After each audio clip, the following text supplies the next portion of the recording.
হাওড়া থেকে লঞ্চে করে চলে গেলাম বাগবাজার সার্বজনীন। এছাড়াও উত্তর সীমান্তের বেশ কিছু বিখ্যাত পুজো। লঞ্চে ছিল বীভৎস ভিড়। সেই ভিড় অতিক্রম করে আমরা উত্তর সীমান্তের কলকাতার বেশ কিছু ঠাকুর এবং কুমোরটুলি, যেগুলো দেখলে সত্যি একটা বেশ নস্টালজিয়া ফিলিংস হয় এবং সেই যেতে ইচ্ছে করে পুরনো দিনের কিছু কথা। এবং এখানে যেটা বিশেষভাবে বর্তমান সেটা হচ্ছে আভিজাত্য।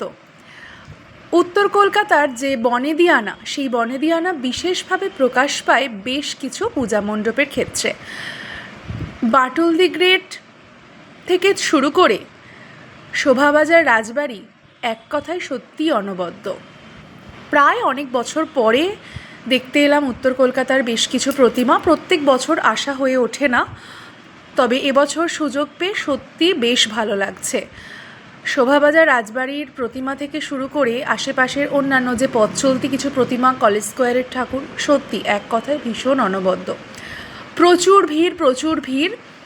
এই ভিড় অতিক্রম করেই ঠাকুর দেখা। তবে এখানেও একটা মজা আছে, ঠাকুর তো দেখেছি এই আর কি, ভিড় তো থাকবেই। তবে মহাপঞ্চমী মানেই যে ভিড় কম সেটা কিন্তু নয়, বীভৎস ভিড়। এই যে আমরা যাচ্ছি দেখতেই পাওয়া যাচ্ছে, এটি হচ্ছে শোভাবাজার রাজবাড়িতে।